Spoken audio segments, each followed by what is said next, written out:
eu sou o Gabs Ferreira e esse é o Dev Sem Fronteiras. E hoje a gente vai conversar com um cara que saiu pra trabalhar no exterior com tecnologia quando tudo era mato ainda. Nem tinha Twitter ainda, acho. E esse cara é o Fio Calçado. E pra conversar com ele, estamos aqui como sempre com ele, o viajante poliglota, Fabrício Carraro. Como é que você tá, Fabrício? Bem, galera, animado pra essa conversa aqui com o Fio, que realmente ele começou esse negócio, ele foi um pioneiro dos nossos queridos brasileiros de tech fora do país, né? E o papo vai ser bem legal. Mas como é que você tá, Fio? Opa, tô bem. Tô aqui vendo esse verão do hemisfério norte, que tá 30 graus, 35 graus todo dia, para a gente vai sobrevivendo entre furacões e tempestades.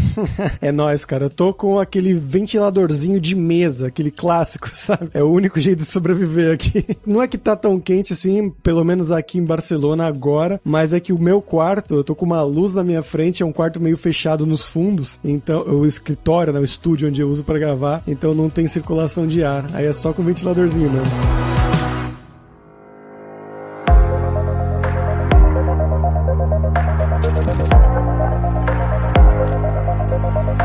Sabe de onde que eu lembro de você, cara? Eu lembro da minha memória, assim, de ler um post no Guji, da antiga discussão que era fazer faculdade ou não fazer faculdade, e acho que alguém te usou como exemplo de pessoa bem-sucedida, e acho que na época você não tinha feito faculdade. Eu não sei se você é formado hoje, como é que tá essa situação acadêmica? Eu acho que provavelmente a minha opinião mudou dessa época, mas a situação acadêmica continua a mesma. Segundo grau, como todo mundo, e naquela época, adolescente, rebelde, resolvi que não queria fazer vestibular de maneira nenhuma, fiz alguns vestibulares que minha mãe me empurrou pra fazer, e no final ela falou, tá, então eu pago uma faculdade pra você. Então eu fiz 1 ano e meio eu acho que mudou o nome, não existe mais a Estácio de Sá, que tinha no Rio lá, que era a faculdade que todo mundo fazia, mas aí depois, até por causa do trabalho, era algum nome pra informática, sistema de informação, não era ciência da computação, eu acho que processamento de dados não era, eu acho que era informática mesmo, análise de sistemas talvez. Eu lembro que porque eu sou de Niterói, né, no Rio, mas não sou da cidade do Rio, e em Niterói eu acho que não tinha ciência da computação, só tinha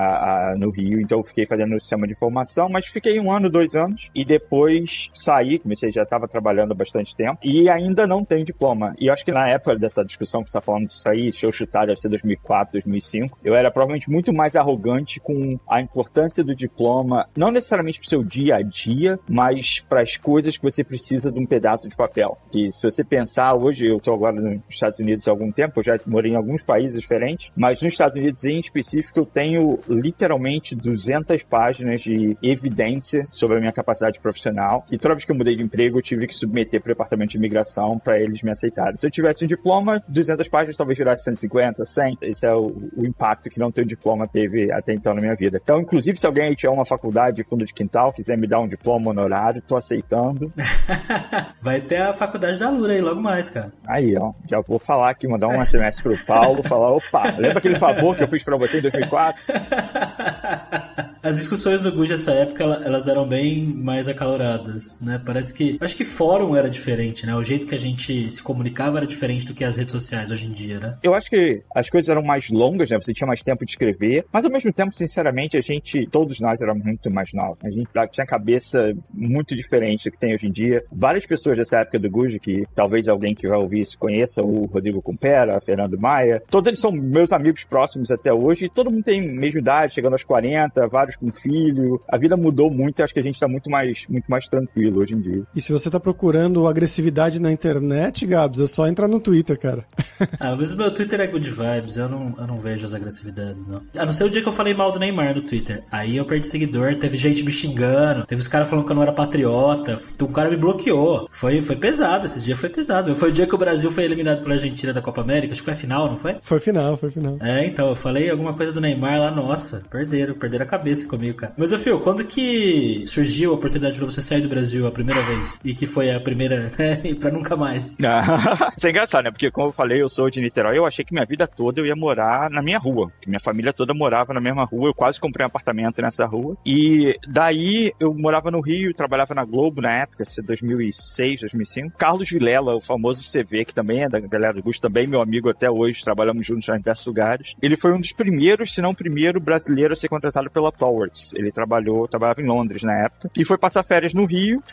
A gente saiu bastante, eu levei ele pra aquela turistada toda, Cristo, até show Los Hermanos aconteceu. Ele pode negar isso, mas aconteceu. E ele falou, cara, por que você não quer morar fora? E eu, sinceramente, eu tava muito feliz no meu trabalho. Tinha várias coisas que a gente tava fazendo na Globo que foram ótimas, até, tipo, referência fora do Brasil. Mas é aquela coisa, né? Falar, passar um aninho fora pode ser bom. Nunca morei fora, mal tinha viajado pra fora do país. E daí eu fui falar com a Talworks, eles me deram a opção entre Londres e Austrália. Eu fiquei com medo de frio de Londres, resolvi ir pra Austrália. E tem uma história engraçada, uma engraçada com esse negócio da Alura nessa história, porque na época, eu acho que essa foi talvez a primeira entrevista que a Talworks, como um todo, tinha feito remota. Então eles não sabiam direito o que fazer. Eles acabaram fazendo um acordo com... Não tinha Talworks no Brasil. Fizeram um acordo com Paulo Silveira e eu fiz minha entrevista na Talworks no escritório da Kaelon, acho que era na Vila Mariana. Eu fui pra São Paulo, eu e o Alexandre, que foi outro cara que também era da Globo, que mudou comigo também. A gente fez lá no horário da Austrália, então de madrugada a gente fazendo entrevista via Skype, que era a única coisa que tinha na época. Fui primeiro pra Melbourne, porque eu fui alocado pra um projeto em 2007, finalzinho de 2007, e morei na Austrália até 2010. Então fiquei um bom tempo lá, depois fui pra Europa e depois vim pra cá. Nessa época você era javeiro? Eu era javeiro na Globo, depois de passar fazendo ASP 3.0 e PHP, e o que me jogava. Na Globo era só Java, que a gente tinha na época, depois, muito tempo depois, eles mudaram pra Python. Mas na Talworks, o jeito que eu falo que a Talworks era na época, tem 10 anos que eu saí da Talworks, eu não posso dizer mais como é hoje, você pode escolher um projeto legal ou uma stack legal. Os dois nunca vão acontecer. Então, tipo, eu fiz web crawler em PHP, fiz sistema gráfico de seleção de assento em estádio em Silverlight, eu fiz tudo que você pode imaginar, porque eu geralmente estava mais interessado nos projetos mais interessantes do que nas linguagens. Mas aí acabei fazendo Ruby, .NET, tudo que você pode imaginar eu fiz nesses 4 anos de Talworks. E o que você achou dessa entrevista, essa primeira entrevista aí pra ir pra Austrália, na madrugada na Kaelon? Foi complicado? O que eles pediram? Foi bem complicado, porque eu tinha tido a sorte que 2 outros trabalhos na minha vida eu tinha trabalhado em inglês. Eu trabalhei com uma empresa alemã no Rio, que não existe mais, chama Orga, que tinha muito alemão, tinha muito brasileiro também, então a gente acabava escrevendo tudo em inglês e falando metade. E eu trabalhei um tempo, uns 7 meses, numa empresa no Rio, chamada Saconet, que é uma empresa americana, onde eles mandavam, tudo tinha que ser em inglês. Você podia falar 2 brasileiros no café, tem que ser em inglês. Então eu tinha um pouco de confiança, mas primeiro, não é muito, ainda mais no Skype, entrevista, essa coisa mais formal, e eu não estava preparado para o sotaque australiano, padrão. Então eu passei a entrevista, a maior parte da entrevista foi eu tentando não falar besteira em inglês, que foi uma coisa que os próximos 3 anos da minha vida foi basicamente todo dia. Mas a eu tinha um processo que eu acho que é bem legal, porque eles dão muita ênfase no take home, né? No que você faz exercício antes. Então você tem que escolher, na época você tinha que escolher entre 3 probleminhas, você resolvia, e daí uma das sessões era você pareando com outra pessoa, evoluindo esse problema. Então muita da coisa técnica, eu não precisava explicar tanto, porque eu já tinha escrito código, então a gente começava a falar sobre isso. Mas eu acho que a coisa mais engraçada que aconteceu nesse processo é que, nessa época, a pessoa que era a diretora da Talworks Austrália é uma portuguesa, que é amiga minha até hoje, Inês. Eu fui falar com ela, fazer uma entrevista com ela. A primeira metade da entrevista a gente ficou falando só trivialidade, naquela coisa,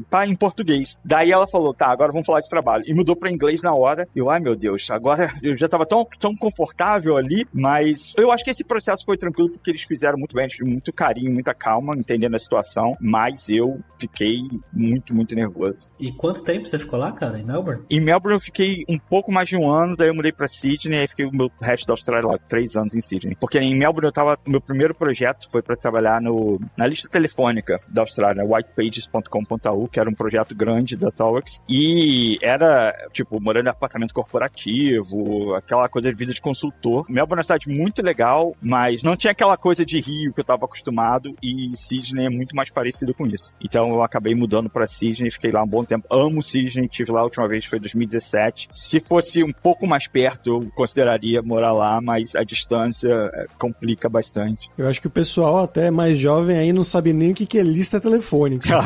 Verdade. Você jovem que tá ouvindo a gente aqui, antes, quando você queria falar com alguém, você precisava do número do telefone dessa pessoa. E tinha uma lista mesmo, de papel, que a gente recebia em casa, exato, com os endereços e números de telefone das pessoas. No caso do Phil, eu imagino, era online, né? Era diferente, não era lista de papel, né? Era as duas. Porque o modelo de negócio, desse negócio de páginas amarelas, de páginas brancas, é formatação, né? O cara pagava mais pra estar em negrito, ou esse tipo de maneira, mesmo na internet. Então a gente basicamente recebia, eu nem lembro que a gente usava, devia ser JMS na época, umas mensagens que tinham a formatação das coisas em XML, e aí uma parte ia pra parte de imprensa e outra parte ia pra parte online, pra gente transformar isso em HTML, né? Então era uma coisa sensacional. Foi o meu primeiro projeto em Ruby. História paralela aqui, eu lembro que quando eu tava na escolinha ainda, bem jovem, aquela época que quase ninguém tinha telefone em casa, eu não tinha, inclusive, tinha que ir na casa do meu avô, eu achei o número da menina que eu gostava da minha sala na lista telefônica, porque eu sabia o sobrenome dela. Aí eu falei, deve ser esse aqui, o pai dela, né? O nome do pai dela. Liguei lá e realmente era. Então, uma boa lembrança aí que você me deu, Phil.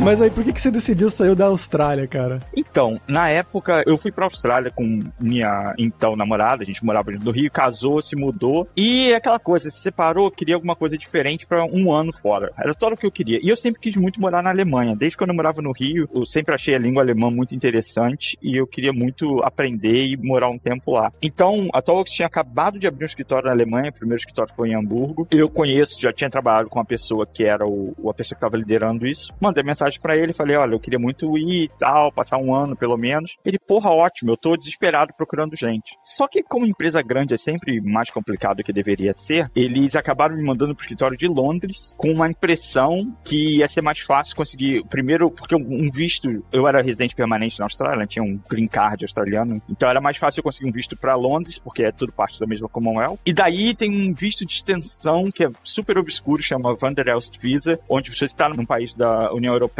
você consegue uma extensão do seu trabalho para trabalhar em outro lugar. Aí eu fui, cheguei, falei, tá, eu confio em vocês. De fato, a minha experiência na Talks em geral, eles sempre tomaram excelente conta de mim, especialmente como imigrante de primeira viagem. Acabei indo para Londres e fiquei lá um ano trabalhando nos projetos na cidade, mas sempre querendo ir para a Alemanha. E basicamente estava passando todos os meus fins de semana em Berlim. Mas aí foi essa mudança que eu falei, só um ano. Toda vez que eu falo que eu vou fazer alguma coisa só por um ano, acaba sendo muito mais que isso. Mas eu ia ficar, meu plano era ficar só um ano, acabei ficando 5 anos na Europa, entre Londres e Alemanha. Como é que foi dividido isso, afinal? Então, qual foi o momento que você deu o salto? Ou você nunca deu o salto realmente ao final? Quando eu fui pra Londres, foi uma situação meio complicada de lidar, porque meu primeiro projeto foi excelente. Foi no jornal The Guardian, o site de relacionamentos. Eles têm, acho que não tem mais, mas eles tinham uma versão do Tinder deles, nem tinha Tinder, isso é 2011, que era só pra quem é, tipo, quem lê o Guardian é o cara de esquerda, meio alternativo e tal. Então eles pensaram, vamos criar um site só pra essa galera. Esse foi o site que eu trabalhei um tempo, dava muito dinheiro pro jornal, era a segunda ou terceira maior revenda do jornal na época, mas aí esse projeto meio que já tava acertado, então eles mandaram pra outro, que eu geralmente ia pra onde os projetos eram mais roubados, eu era tipo, recuperação de projeto era meio que minha especialidade. Aí me mandaram pro Bank of America, que era no meio do nada, no sul de Londres, no meio de onde estava tendo as manifestações, os riots em Londres em 2011, meu prédio era do lado, a gente teve que evacuar. Eu queria ir para a Alemanha, via que eles não iam acabar, não era muito interessante para a empresa naquele momento mandar para a Alemanha, eles queriam me segurar lá até eu resolver esse projeto. Eu fiquei irritado, tirei um dia de doente, né, como se fosse sick day, peguei uma licença médica, licença médica nada, liguei e falei, tô doente hoje, não vou. Peguei um avião de manhã, fui para Berlim, fiz 3 entrevistas no mesmo dia, voltei para Londres, trabalhando normalmente, aí tive algumas propostas, aí acabei decidindo ir, foi a proposta que eu aceitei na época, foi da SoundCloud, que era uma empresa super pequenininha na época, e foi aquele momento, cheguei pra minha chefe na época e falei, olha, eu tô saindo, vou pra Alemanha, você sabe que eu sempre quis ir pra Alemanha. E aí a pessoa ficou, nossa, mas e se eu falar pra você que eu transfiro você pra Alemanha amanhã? Eu falei, olha, aí eu pergunto pra você por que isso não era uma possibilidade ontem, por que hoje magicamente virou uma possibilidade. Então foi nesse momento que eu saí da Talks e fui de vez pra Alemanha, mas ainda com o pensamento que eu ia voltar pra Austrália em algum momento. Eu acho que só demorou pra eu pensar, não vou mais voltar pra Austrália. Quando eu cheguei a essa conclusão foi mais 2013, 2014, quando eu vi que eu tava bem em Berlim, minha mãe tava feliz que ela podia ficar me ligando durante o dia, não tinha que ficar marcando hora, essas coisas. E aí eu acabei ficando lá e depois resolvi vir pra cá. Você falou do site de namoro aí de esquerda, não de esquerda, né, mas, né, galera com esse perfil, eu não sei se existe ainda, mas aqui no Brasil, acho que em 2019, ano passado, não lembro, fizeram o Petinder, que tinha uma proposta. Eu não sei se ainda existe. Brasileiro não presta.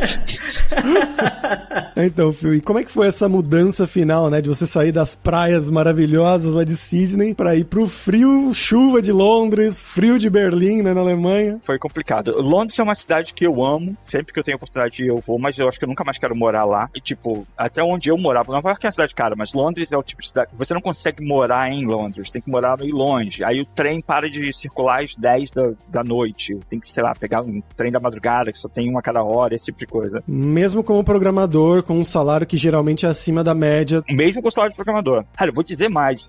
Hoje de manhã, eu tô finalizando a oferta de um programador em Londres pra gente, e aí o meu departamento de RH me mandou o pagamento da pessoa. E eu vou te dizer que, proporcionalmente, essa pessoa, tipo, óbvio que não é a mesma coisa, mas se eu fizer uma estimativa mais ou menos, o salário dele é equivalente a 70%, 60% do que essa pessoa faria em Nova York. E Londres não é uma cidade mais barata que Nova York. Pelo contrário, eu diria que é mais caro porque tem menos acomodação, né? Casa, aluguel é mais complicado lá. E era complicado, eu morei, pela primeira vez na minha vida, eu morei dividindo apartamento, né?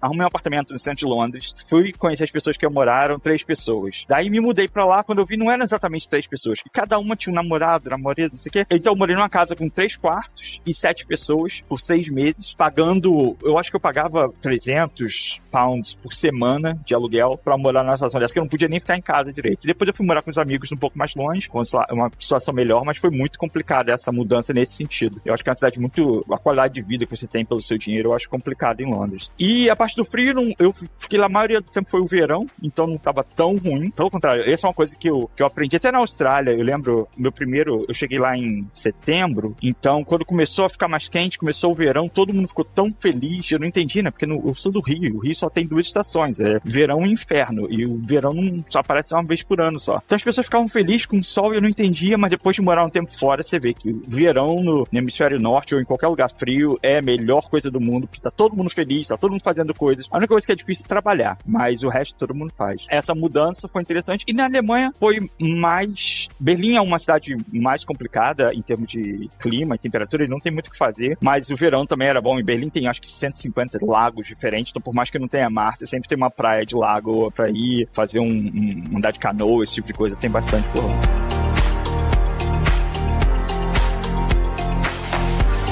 E quando você foi para Berlim, pro SoundCloud, que estava bem no início, você comentou, né? Você não foi para trabalhar como dev, né? Como programador. Você foi para uma posição mais gerencial. Então, pelo contrário.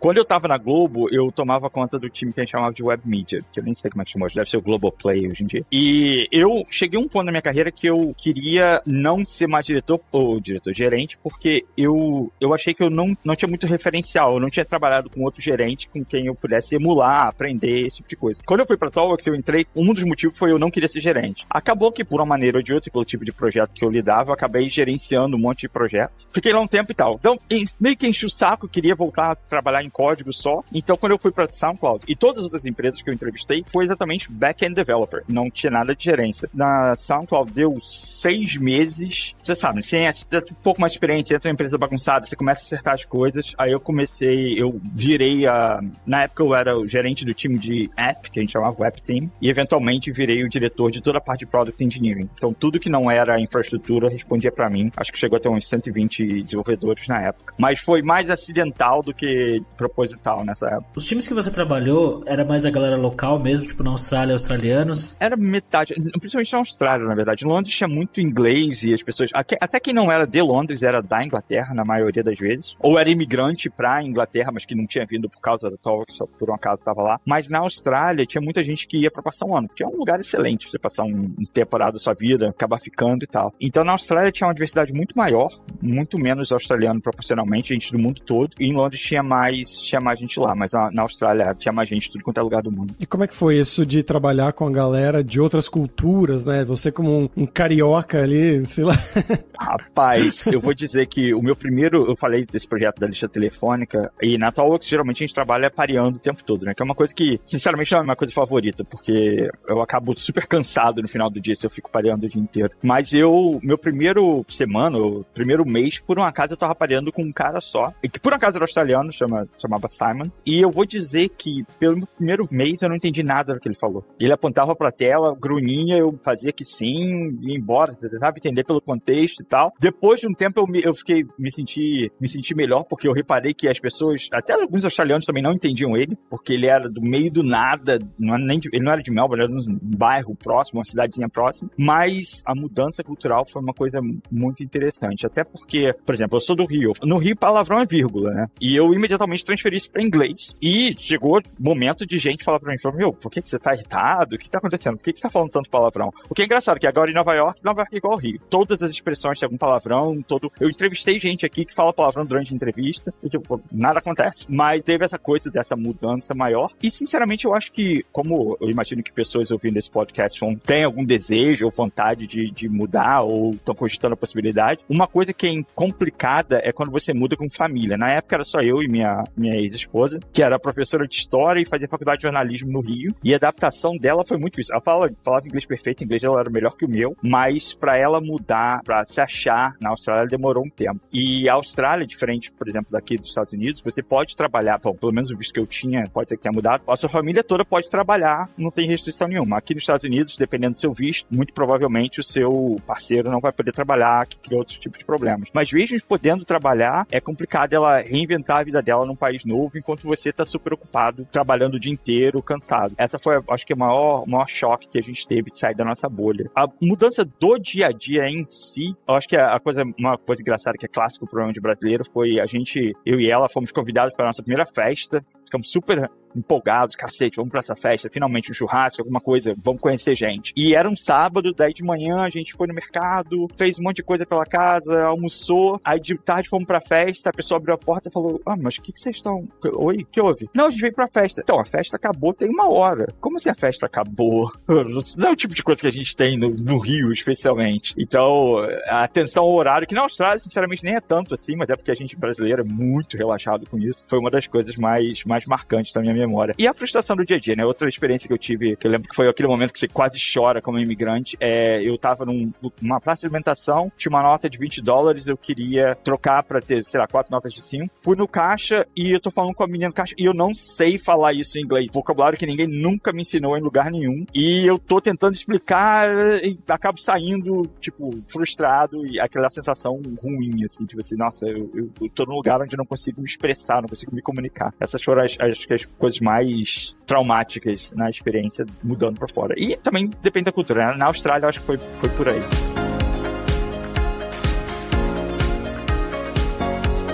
Ô Gabs, acho que esse é o momento perfeito pro momento Alura Língua. O que você acha? Momento Alura Língua, agora. Não, eu acho fantástico, até porque o exemplo que o Phil deu foi muito legal, dele trabalhando com o Simon ali, né, com esse vocabulário mesmo de tecnologia, né, o vocabulário que você tá acostumado, mas você não tá acostumado com o sotaque da pessoa, e é exatamente o que a gente vai ter nesse curso que a gente tá lançando exatamente agora, nessa semana aqui, o curso novo da Alura Língua, que se chama Inglês pra Dev, todas as aulas focadas nesse vocabulário exato de tecnologia, mas a gente pegou galera de vários lugares do mundo, pegou galera dos Estados Unidos, Canadá, Reino Unido, Alemanha, Polônia, indianos também, que também são uma comunidade muito grande dentro da tecnologia, então é uma coisa que vai te ajudar você ter esse contato antes de você ir pra fora, se você tem essa ideia de ir pra fora, ou mesmo ficar no Brasil e trabalhar remoto pra fora, que é uma coisa que muita gente tá fazendo agora, muita gente mesmo, né, depois da pandemia e tudo mais, eu acho que pode ajudar você muito. Claro, a gente vai ter a transcrição de tudo isso, a tradução, explicar as palavras e os termos tecnológicos mais usados, ter notas gramaticais. Então é só você entrar lá no aluralingua.com.br e se você entrar também o /promoção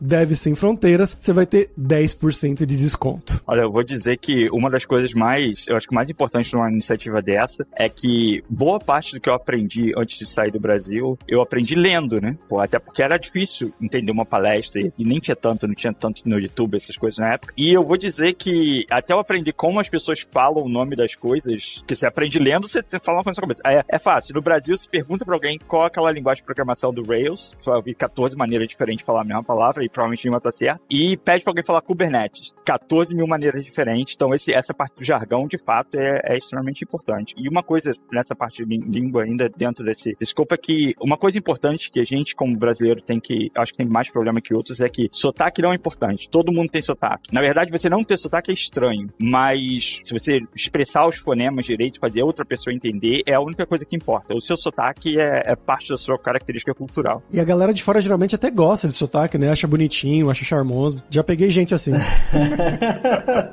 Olha aí. Essa é outra parte, né? Tem uma história nos Estados Unidos que é engraçada. Acho que nunca acontece essa história. No meu apartamento antigo, quando eu mudei com minha ex-namorada. Agora esse podcast é só sobre a minha vida de relacionamentos. Né? Minha namorada que é alemã. Quando eu mudei, o porteiro tava super ansioso pra encontrar com a gente. Ai, meu Deus, cadê? Aí quando eu fui falar com ele, oi, tudo bem? Meu nome é Felipe. Falei, você que é o brasileiro? Tá bom. E ficou assim, aquela cara decepcionada, eu nunca tinha entendido muito bem. Daí eu descobri, depois de um tempo que eu tava recebendo umas correspondências pra outra pessoa, um nome brasileiro, algum nome italiano. Brasileiro italiano, aquele nome que você sabe que é meio. Eu fui googlar o nome da mulher, era uma mulher que era uma modelo internacional que morava no meu apartamento, que só saiu de lá porque ela casou com um cara que joga beisebol pelo Yankees e foi morar, sei lá, num cara qualquer. Falei, o cara pensou, porra, vai ter outro brasileiro. Deve ser que nem aquela que tava aqui, né? Aí vem eu. Programador. Não foi uma troca muito boa pra ele. Agora eu queria que podcast tivesse vídeo.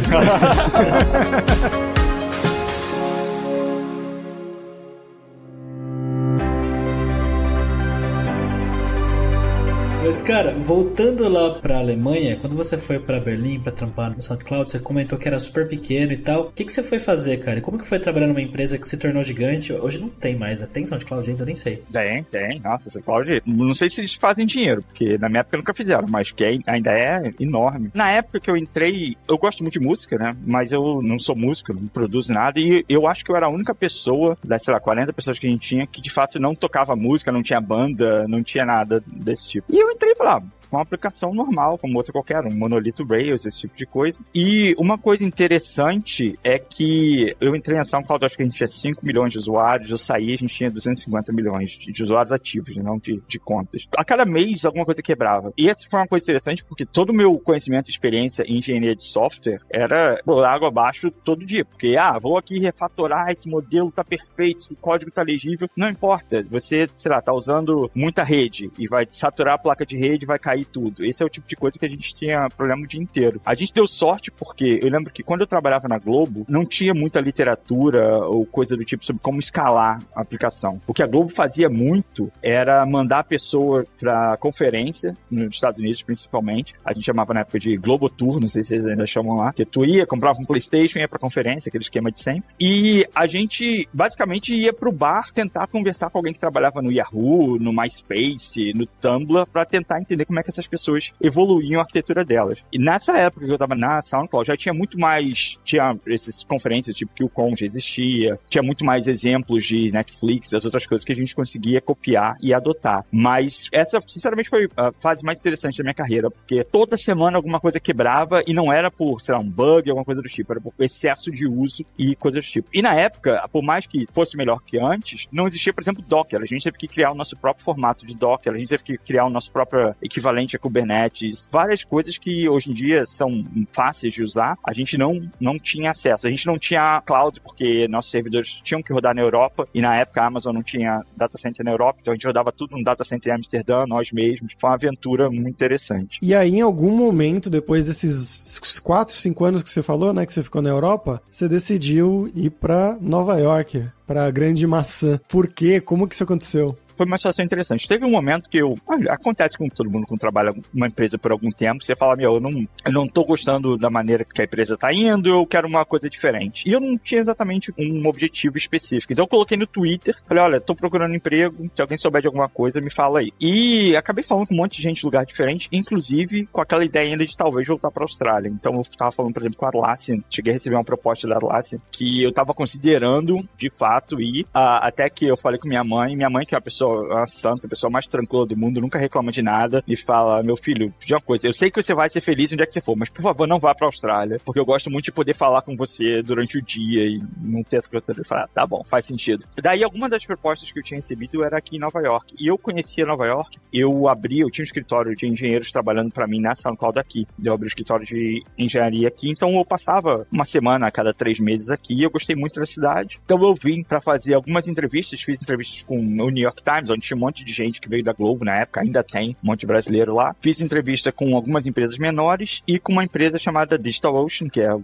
provedor de cloud, que na época estava procurando pessoal para liderar o Product Engineering deles, né, a parte de produto. E acabou que, sinceramente, a oferta deles foi tão boa que eu nem pensei, mas falei, vou pular no avião e vou para os Estados Unidos. Mas na época, esse negócio de visto, esse tipo de coisa, eu comecei a trabalhar para eles da Alemanha em novembro de 2015, talvez outubro, mas eu só cheguei nos Estados Unidos em fevereiro de 2016 para morar, que foi o tempo que demorou para meu visto sair, esse tipo de coisa. Daí cheguei aqui, tô aqui até então, já trabalhei em 2 ou 3 empresas diferentes, fiquei na DigitalOcean 2 anos, saí para trabalhar em uma empresinha super pequena, uma startup que faz Service Mesh para Kubernetes. Depois trabalhei para WeWork, que foi uma aventura em si só, e agora eu tô na City, que tem 2 anos e um pouquinho. Cara, eu sempre tive muita vontade de conhecer Nova York. Você já conhecia quando você foi pra aí? Então, porque eu tinha esse escritório de desenvolvimento aqui que eu viro e mexo. Mas uma coisa interessante é que eu já tinha visto, eu não tinha vindo para os Estados Unidos muitas vezes, mas algumas, desde quando eu ainda morava no Brasil, e eu nunca tive muito interesse em morar aqui. Eu sempre achei que as pessoas me olhavam meio torto, que era tudo, sei lá, que eu sempre me achei julgado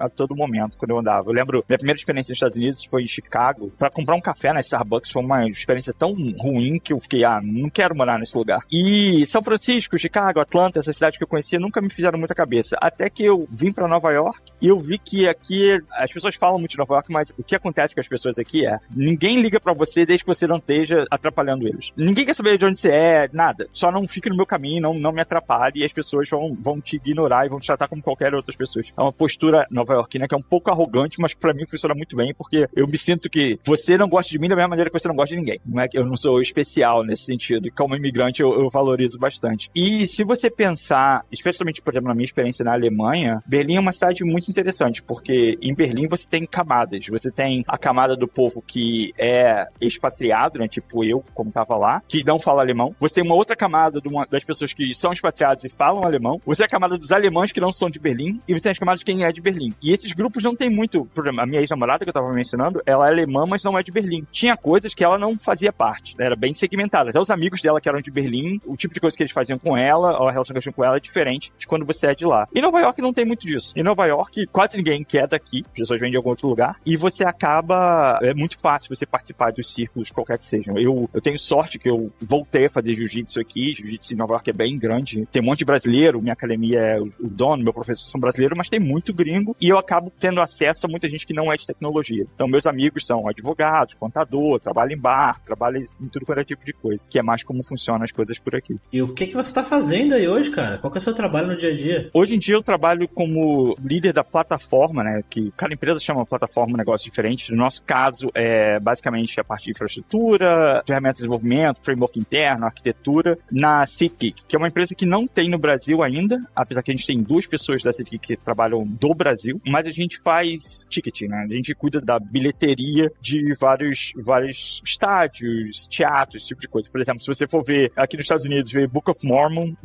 desde você comprar o ingresso até você escanear e entrar no teatro na Broadway, é tudo software da SeatGeek. Se você for num jogo da NFL pro Dallas Cowboys ou pro Saints, é tudo SeatGeek. Brooklyn Nets, time da NBA, a gente faz toda a bilhetagem. Então a gente cuida de tudo, desde o box office, né? Desde a bilheteria até a venda de ingresso online, até as pessoas entrarem e saírem. E vocês podem imaginar que é uma indústria muito interessante em 2020, 2021, quando ano passado a gente teve basicamente revenda zero o ano todo, que todos os eventos foram cancelados, mas agora tá tudo voltando bem forte e a gente acaba, toda semana tem algum evento grande que a gente faz a venda dos ingressos e tem que lidar com uma escala bem interessante.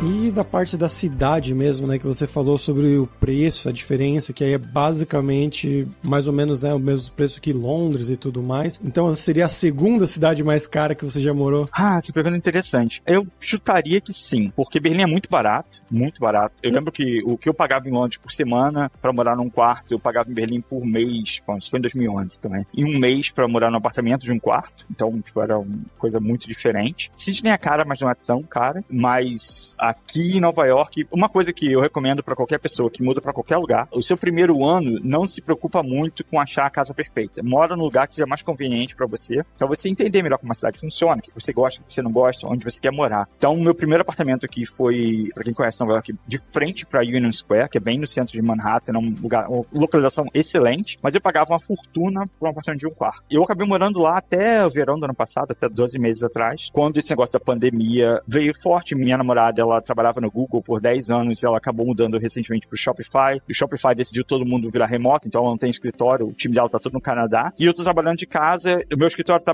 aberto, mas eu não quero mais ir pro escritório. Então a gente decidiu mudar pro Brooklyn, né, do outro lado do Rio, onde a gente conseguiu um apartamento de 2 quartos por menos do que a gente tava pagando em um quarto em Manhattan. E agora, eu acho que ano que vem, o nosso plano é mudar pra uma townhouse, uma casinha aqui pelo Brooklyn mesmo, e provavelmente em algum momento a gente vai considerar uma casa em algum lugar que seja ou pro norte da cidade de Nova York, dentro do estado de Nova York, ou em New Jersey, onde tem um monte de amigo meu que mora em casas ótimas, em subúrbios ótimos. Mas, sinceramente, como alguém que é da cidade de 500 mil habitantes, eu sempre gosto muito de morar na cidade. Então me deixa um pouco nervoso ir pra subúrbio, que eu penso... Eu não quero que meus filhos acabem tendo a experiência que eu tive crescendo de não ter muito acesso a... Não tinha loja... Eu era louco pra RPG, não tinha loja de RPG na minha cidade. Então, tudo que eu via era revistinha Dragão Brasil e esse tipo de coisa, eu não tinha acesso nenhum. Então, eu penso muito nesse tipo de coisa. E falando em hobbies e sair e vida, né, que nem você tá comentando aí, como é que é isso aí em Nova York, cara? Imagina, deve ter tudo, né? Nova York é uma cidade que, quando eu entrevistei pra DistorOcean, uma das entrevistas foi durante o almoço e eu tava conversando com esse cara que é americano, mas ele é do Midwest, algum lugar, acho que ele é de algum outro estado que mudou pra cá há muitos anos, e uma coisa que ele me falou foi, olha, uma coisa que você tem que saber de Nova York é, você vai ganhar mais aqui do que qualquer outro lugar que não seja, sei lá, São Francisco. Mas a diferença é que em Nova York, você sempre tem uma maneira de gastar o dinheiro que você ganha. Você tem que ficar muito, muito ligado e não cair na tentação, porque essa cidade tem tudo o tempo todo, e é verdade. Tipo, você quiser viver a sua vida louca e fazer festa o tempo todo, é a cidade pra você. Pra quem é solteiro, Nova York é uma cidade excelente. Teatro, show, seja lá o que for, tem tudo aqui. Então, culturalmente, é muito, muito forte. É uma cidade que, de museu pra concerto, pra esporte, tem tudo, até praia em Nova York tem. Tipo, o verão agora tem várias praias bem interessantes, que estão dentro da cidade ainda oficialmente, mas tipo, 1 hora de trem. Então, você sempre tem coisa pra fazer. Eu acho que uma das coisas que é interessante pra brasileiro específico, isso não é só de Nova York, é que brasileiro às vezes tem muita... Eu entendo no início, mas depois de uns anos você tem que perder, você tem muita mania de ficar junto, né? De formar aquele gueto de brasileiro que faz tudo junto, todo mundo tá ali grudado. E eu acho que isso te inibe muito a você viver no lugar de verdade. Tipo, se você for no lugar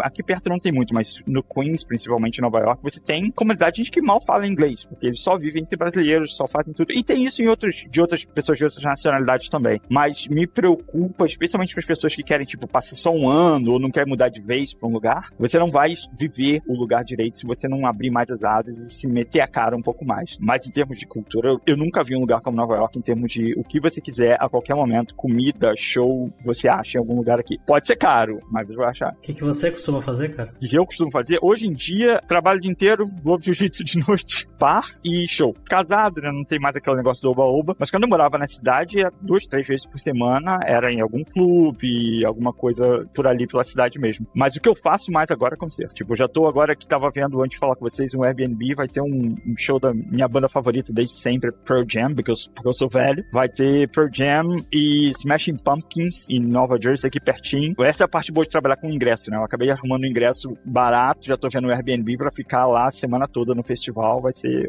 ótimo. E uma coisa que você mencionou foi o oba-oba aí, né? Como é que foi esse oba-oba australiano, londrino, berlinense, nova-iorquino, nas fases que você tava solteiro, né? Qual que é a diferença do chaveco nesses lugares diferentes todos aí que você foi? Cara, eu sou uma pessoa que geralmente tem relacionamentos relativamente longos, então eu só fico quando eu fico solteiro, eu tento fazer o máximo possível dentro daqueles 6 meses, porque eu sei que daqui a pouco eu vou me amarrar de novo. Uma das coisas que acontece muito em Nova York é aquela cultura americana, que agora, pelo que eu entendo, também tem no Brasil, por causa dos aplicativos, que é dating, né? Você vai num date com alguém, que na época que eu era solteiro antes, não tinha isso. No Brasil não tinha isso, você encontrava alguém numa boate. Você geralmente vai num date, conhece alguém, e a parte é que as pessoas, como tem muita gente, as coisas são muito fungíveis, assim. É muito fácil você ser aquele ghosted, porque, tipo, a mesma pessoa que tá falando com você tá falando com 40 pessoas ao mesmo tempo. Então, se é inconveniente pra ela ou pra você acaba não tendo muito contato com essa pessoa. Mas uma coisa interessante em Nova York é que Nova York tem muito mais mulher do que homem. Tipo, muito mais mulher que homem. Tem literalmente empresas que eram especializadas em botar um monte de mulher de Nova York no avião, levar para São Francisco, que tem problema oposto, onde tem muito mais homem que mulher, tem esse tipo de coisa. Mas em termos de bar e festa e dating apps, eu só posso falar do ponto de vista do homem hétero nesse caso. Até que eu tenho muitos amigos gays que também falam que pra gay também, pelo menos pra homens gays, é exatamente a mesma coisa. Mas eu acho que a parte das mulheres, seja lá a sua orientação sexual, eu acho que é mais complicada, porque o supply é muito grande, tem muita mulher em Nova York, por um motivo ou por outro. Mas eu vou te dizer que as últimas vezes que eu fiquei solteiro em Nova York foi excelente. Não foi muito melhor que Carnaval no Rio. Caramba. Você tinha falado de Pearl Jam. Eu não sei se eu contei essa história pro Fabrício já, eu não lembro. Talvez já tenha comentado isso, mas enfim. Uns meses atrás, um amigo meu, na verdade não faz um mês, faz bastante tempo já. Faz bastante tempo, é. Um amigo meu se envolveu com uma menina de 18 anos. Um dia fui lá na casa dele, me apresentou pra ela, né? A gente ficou lá, né? Conversamos, fizemos churrasco, não sei o quê. E aí, uma hora a gente começou a colocar uns clipes na TV lá, umas bandas aqui e tal. Aí eu falando, olha, essa banda eu conheci semana passada, olha que legal e tal. Aí ela falou assim, nossa, deixa eu colocar uma banda pra você que eu conheci essa semana e, nossa, muito legal. Aí ela colocou, era Last Kiss, cara. Nossa, ela coloca o Last Piores, você. Pois é, Last Kiss, pra quem não conhece, aí é uma música do Pearl Jam. De 1990 e poucos. Uma coisa engraçada esse negócio de idade é que também tem essa coisa, eu tô dando um ponto de vista de quem, da última vez que eu tava solteiro, eu tô com 38 agora, eu tava com 36, eu tenho muito amigo bem mais jovem por causa do jiu-jitsu, tipo 25, 22 anos, e eu acabei na festa deles, alguma coisa. Uma coisa que eu vejo, que eu não sei se é só aqui ou se tem no Brasil e outros lugares também, é a festa dos caras você vai na casa, tá a TV com o home theater deles tocando YouTube. Não tem sistema de som, não tem playlist, tem nada. É tocando YouTube o dia inteiro com um clipe passando. E eu fiquei, nossa, isso... Eu acho que tinha algumas baladas que faziam isso nos meus tempos de solteirice também, e aí acho que pegaram de lá, mas chutando. Eu faço isso em casa, geralmente, quando os meus amigos em casa, mas eu tô na minha casa, também. né? Mas você sabe que, na época que eu trabalhava na SoundCloud, o nosso maior rival não era o Spotify, era o YouTube, porque as pessoas, tinha muito conteúdo no YouTube monetizado, né? E as pessoas preferiam ouvir música no YouTube, que era muito mais fácil do que qualquer outra coisa, que sempre foi uma coisa que eu nunca entendi muito bem, mas esse negócio de ter isso na festa ficou mais tipo, nossa, eu realmente tô desantenado com o que acontece. Bom, Fio, pra gente terminar aqui agora, cara, agora é hora do perrengue, que é quando a gente pede pros nossos convidados contarem histórias engraçadas, gafes, micos, coisas que tenham acontecido com você aí nesse tempo todo fora do Brasil. Nossa, perrengue. Eu vou contar uma história engraçada, então. Quando eu tava ainda morando em Londres, eu ia pra Alemanha quase todo fim de semana, tinha uns amigos que iam me pegar na estação de trem do aeroporto, porque eu não sabia do aeroporto de Berlim na época, é confuso, meu voo chegava meia-noite e tal, que meu voo atrasou 2 horas, então eu cheguei muito depois, meu celular tinha morrido, não consegui contato. Então eu meio que sabia onde é que eu tinha que ir, qual era a plataforma, porque eu já tinha passado lá várias vezes, mas não sabia direito qual era o trem. Aquela coisa, você nunca presta atenção, né? Quando alguém tá te levando, você nem presta atenção. E eu vou Berlim, nessa estação vazia, acho que 1 hora, 2 da manhã, tentando achar qual é o trem que eu preciso pegar. Eu tô vendo que tem trem vindo, e eu tô, meu Deus, eu acho que vai ser, eu tenho que entrar nesse trem, mas eu posso estar indo pra um lugar completamente diferente, não sei. E eu vejo que tem um senhor carrancudo, alemão, aquele bem típico mesmo, sentado esperando o trem. Aí eu vou, na época eu tava fazendo o alemão via fita de áudio. Todo dia eu fazia 2, 3 capítulos daquele negócio, que é até um programa bom, mas que é aquela coisa, né? Não é a mesma coisa você tá treinando com alguém. Aí eu vou, penso, nossa, como é que eu pergunto pra onde que o trem vai? Aí eu olho pra cara do sujeito e falo, alô? Aí eu falo uma coisa parecida com Wohin fahrt die Zieger, que eu achei que era pra onde tá indo o trem. Falei, acho que... Aí o cara olha pra minha cara, hã? Zieger, Wohin? Hã? Ela falou, porra, é meu sotaque, né? Wohin? Zieger? Aquela cara louco. Eu falei, dane-se, entrei no trem. Aí entrei no trem, tô vendo, dei sorte, o trem tá indo pro lugar certo. Mas, nossa, o que eu fiz de errado? Eu tô debugando o negócio na minha cabeça. Aí eu vi que o meu maior erro na frase, tirando a gramática, tá completamente errada, mas o meu maior erro na frase é que eu falei a palavra Zieger e eu queria falar Zug. Zug em alemão é trem, Zieger é bode. Então eu tava perguntando pra ele, pra onde estão indo os bodes? Aí, os bodes? Onde eles vão? Aí, até hoje, todo computador que eu tenho, eu chamo de Zieger. Então, esse computador aqui é o meu House Zieger. Que é engraçado quando eu tenho que tirar um screenshot, alguma coisa, mostro pra alguém, todo mundo fala, mas por que esse nome é aleatório? Essa é a história. Não foi o pior perrengue do mundo, mas foi a coisa mais engraçada da língua. Fantástico, cara. O cara achou que você era um viajante do tempo, ou você é maluco mesmo, né? Doidão da estação.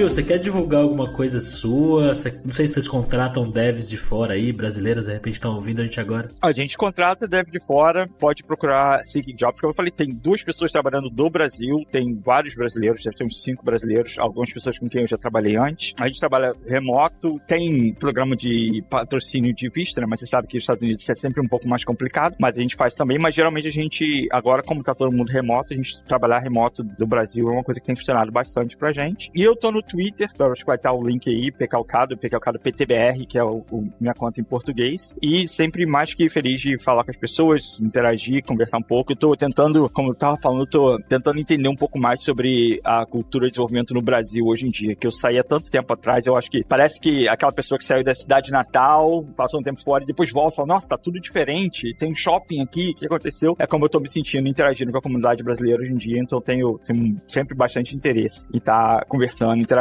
e trocando ideias sobre todas as coisas de tecnologia. Os links que o Phil comentou estão na descrição do episódio, que estão em devsemfronteiras.tech.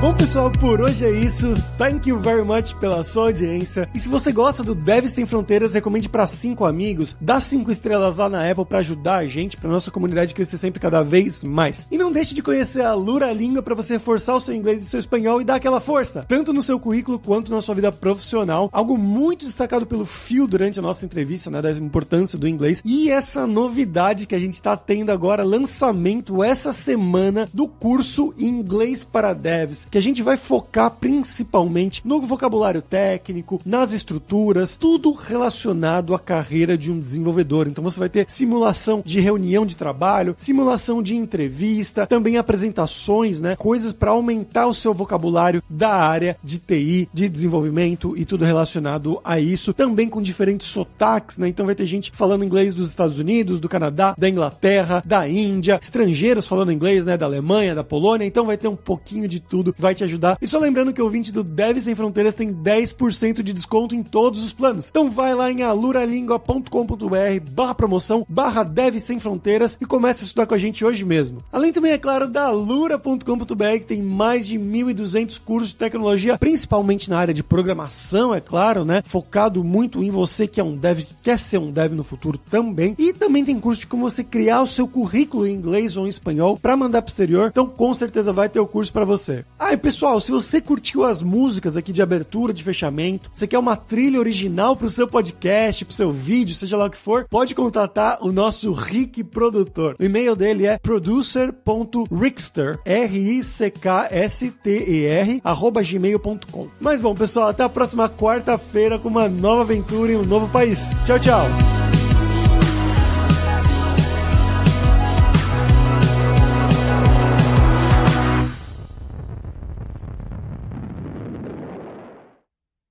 Este podcast foi editado por Radiofobia, podcast e multimídia.